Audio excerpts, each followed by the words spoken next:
Hello friends, अपने income tax के cases की सीरीज में आज जो केस मैं आप लोगों के सामने डिस्कस करूंगा उस केस का नाम है principal commissioner of income tax versus Tata Sons Limited. ये केस 449 आईटीआर पेज नंबर 166 पे रिपोर्ट हुआ। मैटर सुप्रीम कोर्ट ने डिसाइड किया और इस केस का जजमेंट 6 सितंबर 2022 को आया। ये केस भी सेक्शन 148 की और सेक्शन 147 की असेसमेंट को लेकर के है। इसमें सेक्शन 292 का भी जिक्र हुआ, जो कि ये कहता है कि यदि नोटिस के अंदर क्लरिकल एरर है तो उसकी वजह से नोटिस को अवैध नहीं माना जा सकता, जो मोटे तौर पे सेक्शन 292 की सोल है। मैंने अपने पुराने लेक्चर्स में भी काफी जगह ये कहा है कि कानून के अंदर जो प्रोसीजर्स है उनकी बहुत ज्यादा महत्ता होती है।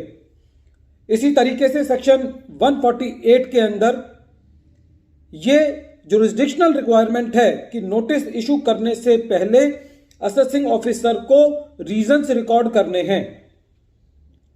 इस केस के अंदर जो फैक्ट्स थे वो बड़े इंटरेस्टिंग हैं।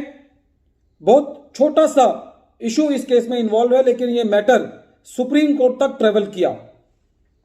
हमारी जो भी असेसमेंट सेक्शन 148 की चल रही हैं उस केस में हमें जरूर डिपार्टमेंट से आरटीआई के द्वारा या सिंपल जो भी किसी तरीके से हमको इंफॉर्मेशन मिलती है उससे यह पता करने की कोशिश करनी चाहिए कि रीजंस कब रिकॉर्ड किए गए और नोटिस कब इशू किया गया।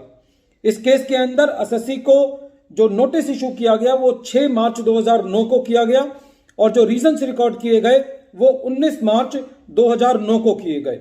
कहने का मतलब यह है कि नोटिस पहले ट्रेवल कर गया और जो रीजंस रिकॉर्ड किए गए वो बाद में किए गए।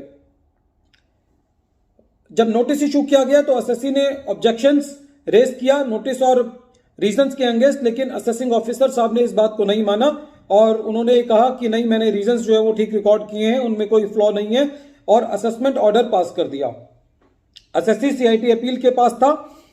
इस केस के अंदर सीआईटी अपील ने इस टेक्निकल ग्राउंड पर एसएससी के को जो सेक्शन 148 का नोटिस इशू किया गया था उसको क्वेश्चन कर दिया, ये कहते हुए कि जो रीजंस हैं वो नोटिस के इशू करने के बाद रिकॉर्ड किए गए। डिपार्टमेंट आईटीएटी में गया। जब आईटीएटी में मैटर गया तो आईटीएटी ने असेसमेंट रिकॉर्ड्स मंगाए और असेसमेंट रिकॉर्ड से यह पता चला कि जो सबसे पहली एंट्री रिकॉर्ड शीट में है वो 6 मार्च 2009 को है। इसका मतलब यह है कि रीजंस पहले रिकॉर्ड नहीं किए गए। आईटीएटी ने पूरा असेसमेंट रिकॉर्ड मंगा करके उसको वेरीफाई किया और यह पाया कि डिपार्टमेंट यह साबित नहीं कर पाया है कि जो रीजंस रिकॉर्ड किए गए थे वो पहले रिकॉर्ड किए गए थे और नोटिस बाद में इशू किया गया था। यदि ऑर्डर शीट के ऊपर एंट्री जो नोटिस इशू करने की एंट्री पहले है तो इसका मतलब है कि रीजंस जो है वो बाद में रिकॉर्ड किए गए। और इसके अलावा भी डिपार्टमेंट कहीं ये प्रूव नहीं कर पाया डॉक्यूमेंटेशन से कि रीजंस जो है वो पहले रिकॉर्ड कर लिए गए थे, तो आईटीएटी ने सीआईटी अपील के ऑर्डर को अपील रखा। डिपार्टमेंट हाईकोर्ट गया। हाईकोर्ट से भी डिपार्टमेंट को रिलीफ नहीं मिला, इसलिए डिपार्टमेंट ने सुप्रीम कोर्ट के अंदर स्पेशल लीव पिटीशन फाइल करी, जो कि सुप्रीम कोर्ट ने खारिज कर दी, ये कहते हुए कि जो सीआईटी अपील ने, आईटीएटी ने, हाईकोर्ट ने जो ऑर्डर पास किया है उसके अंदर कोई फ्लॉ नहीं है। डिपार्टमेंट की प्ली ये थी कि साहब 292 के अंदर हमारा केस फॉल करता है, ये क्लरिकल एरर है, लेकिन कोर्ट का कहना यह था कि it is not a clerical error, ये एक जुरिस्डिक्शनल फ्लॉ है जो कि सेक्शन 292 से कवर नहीं होता। फ्रेंड्स, ये केस बहुत इंपॉर्टेंट है। एक तो छोटी सी चीज इस चीज से ये सीखने को मिलती है कि जब भी हम अपने मैटर को लड़ें तो जो जुरिस्डिक्शन का पॉइंट है वो जरूर देखें, जो प्रोसीजरल पार्ट है वो जरूर देखें। यदि प्रोसीजर्स का लैप्स होता है, जो चीज पहले आनी है वो पहले होगी, जो चीज बाद में आनी है वो बाद में होगी। यदि कहीं पे ज्वाइंट कमिश्नर की परमिशन चाहिए तो वहां ज्वाइंट की ही चाहिए, यदि वहां से सीआईटी की भी परमिशन ले आते हैं तो बात नहीं बनेगी।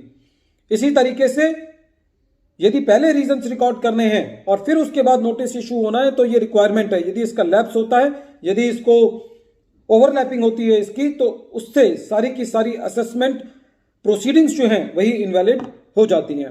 वीडियो के अंत में एक बार फिर मैं केस का नाम रिपीट कर रहा हूं, केस का नाम है principal commissioner of income tax versus Tata Sons Limited, और ये केस 6 सितंबर 2022 को डिसाइड हुआ और केस का जजमेंट 449 ITR पेज नंबर 166 पे रिपोर्ट हुआ। Thank you friends.